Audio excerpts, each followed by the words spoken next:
তো বন্ধুরা, গোনার দিন যে কিভাবে যে চলে যায় বোঝাই যায় না। যাই হোক বন্ধুরা, তোমরা যারা যারা পুরো ভিডিও দেখেছো তারা জানো যে বাবু এসেছিলেন বেঙ্গালুরে, মানে আমাদের এখানে আমার শ্বশুরমশাই। তো কিভাবে যে এতগুলো দিন চলে গেল, 10টা 12টা দিন, মানে বোঝাই গেল না।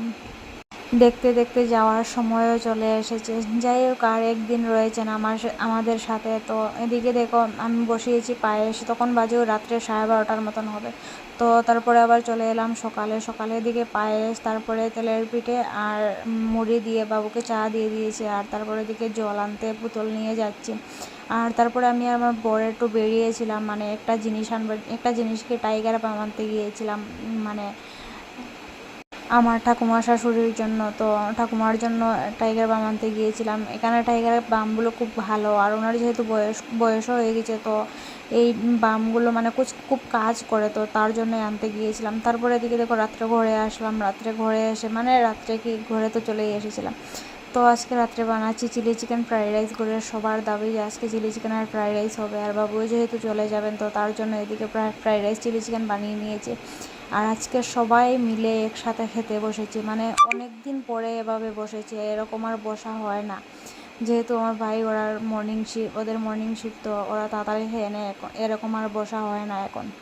তো তারপরে এদিকে চলে এসেছি, যেহেতু বাবু ফ্লাইটে যাবেন। তো বাবু ফ্লাইটে গিয়ে কিভাবে খাওয়া দাওয়া করবেন কোনো কিছু জানে না, ফার্স্ট টাইম যাচ্ছেন। তো তার জন্য ভাবলাম 2-3টে রুটি বানিয়ে দিই, তো খিদে পেলে খেয়ে নেবেন।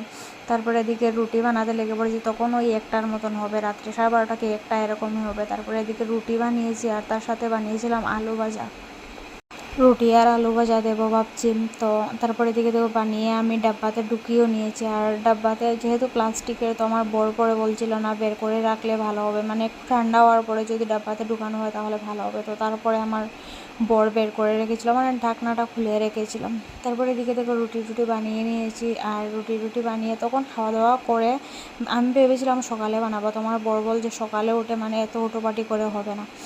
আর তারপরে চলে এসেছি সকালে আবার, যেহেতু বাবু চলে যাবেন, তো সকাল সকাল একটু ভাত খেয়ে যদি বেরোন তাহলে ভালো হবে। তো তার জন্য এদিকে একটু ভাত বানিয়ে নিচ্ছি, একটু ভাত বানাবো, আর তার সাথে আলু সিদ্ধ ডাল সিদ্ধ এগুলোই করবো ভাবছি। একটু খেয়ে গেলে ভালো হবে। ফ্লাইটে কী করবেন না করবেন, কখন খাবেন না খাবেন, তার জন্যই ভাবছি একটু যদি আলু সিদ্ধ ভাত খেয়ে যান তাহলে পেটে থাকবে।